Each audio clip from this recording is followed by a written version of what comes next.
Hello, my friends, my family, and my fans. I am Andrew Ditch. I have been diagnosed with autism and intellectual disability. Today, I want to talk about a really important topic. This is very important for millions of other adults with autism. This topic shows how incompetent the medical and mental health field really is. You go to a doctor when something bothers you, like when physical pain, stomach problems, or even when your behaviors are not seen as the social norm. This is where I start with how incompetent doctors are in identifying autism and intellectual disability, and how they often can use masking as a way to misrepresent someone's behaviors as noncompliance or argumentative rather than part of their intellectual disability or developmental disability. Diagnostic, overshadowing, and misinterpretation, and the autism-specific expertise. Below is a clear, structured breakdown of diagnostic, overshadowing, misinterpretation, and the role of autism-specific expertise, with concrete, real-life examples that match what autistic adults, including those with intellectual disabilities or AC needs, commonly report. This is designed to be both analytically sharp and practical for advocacy or content creation. Puzzle piece: what diagnostic overshadowing actually is. Diagnostic overshadowing happens when a clinician attributes all symptoms to autism, instead of recognizing co-occurring mental health conditions, medical issues, trauma, or sensory distress. It's not just a misunderstanding. It's a systemic pattern that blocks autistic people from receiving appropriate care. Magnifying glass tilted left: why it happens.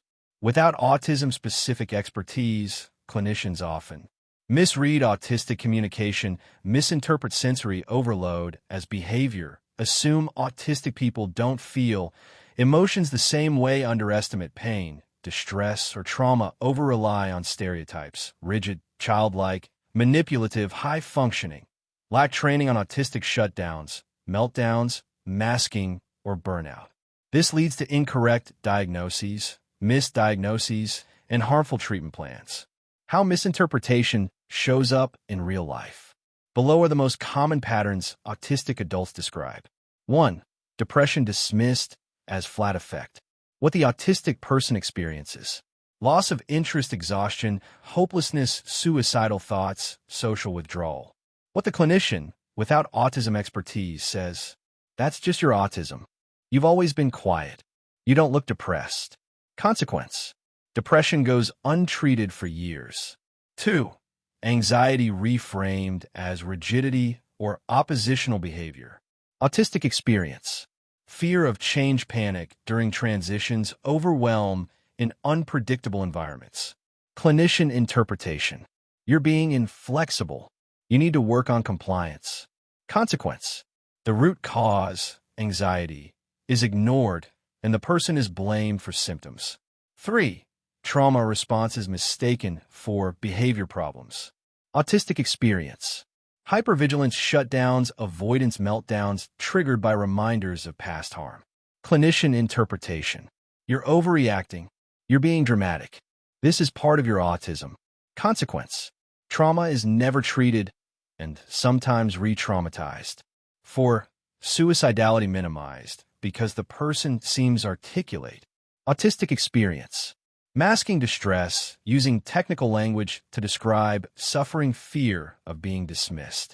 Clinician interpretation. You sound too calm to be suicidal. You're very high functioning. Consequence: people are sent home without support or told to try harder. 5. Physical pain dismissed as sensory issues. Autistic experience. GI pain, migraines, chronic illness, hormonal issues. Clinician interpretation. You're just sensitive.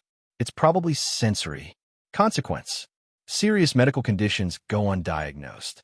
6. Shutdowns mistaken for stonewalling or defiance. Autistic experience. Brain goes offline, speech becomes difficult, need for quiet and time. Clinician interpretation.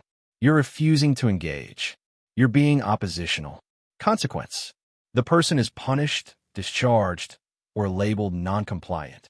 7. Meltdowns interpreted as aggression. Autistic experience. Overload, panic, loss of regulation. Clinician interpretation. You're dangerous. You're acting out.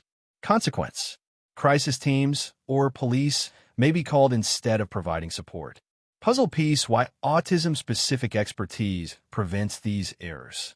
A clinician with autism-specific expertise understands communication differences, allows AAC, gives processing time, uses concrete language, recognizes masking, sensory profiles, identifies sensory triggers, adjusts environment, understands overload.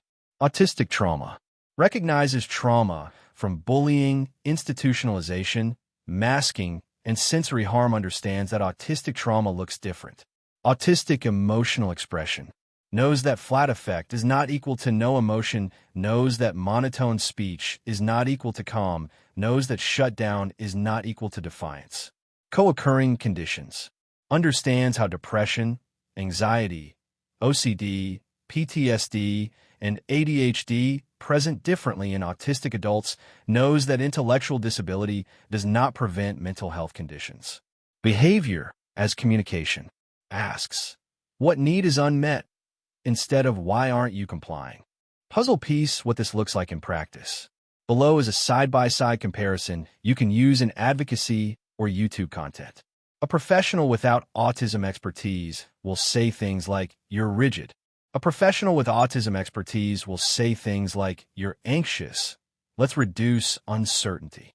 A professional without autism expertise will say things like, you're non-compliant. Professional with autism expertise will say things like, you're overloaded. Let's adjust the environment. A professional without autism expertise will say things like, you don't look depressed. Professional with autism expertise will say things like, your depression presents differently. Let's explore it safely. A professional without autism expertise will say things like, this is just autism. A professional with autism expertise will say things like, autism and mental health can overlap. Let's treat both. A professional without autism expertise will say things, you're being dramatic. A professional with autism expertise will say things like, this is a trauma response. Let's support regulation. A professional without autism expertise will say things, you're too articulate to be suicidal. A professional with autism expertise will say things like, your words don't reduce the seriousness of your distress. Why this matters. Diagnostic overshadowing is not a small misunderstanding. It's a systemic barrier that delays diagnosis, blocks treatment, increases crisis risk, causes autistic burnout, leads to trauma, reduces trust in healthcare, increases mortality risk. Autistic adults consistently report that overshadowing is one of the most harmful parts of seeking mental health care. I ask my viewers to ask me questions and suggest any certain topic on mental health. I may end up making a video on that topic. Please subscribe to be alerted of all the information I have planned for in mental health in February. I cannot wait to hear from you about concerns, personal stories on mental health has failed you or someone you know, and things you have done to be a successful self-advocate to your doctor. If you're interested in disability topics, such as treatment, support, accommodations, and rights, like this video and subscribe for more inclusive content. I will talk to you on my next video.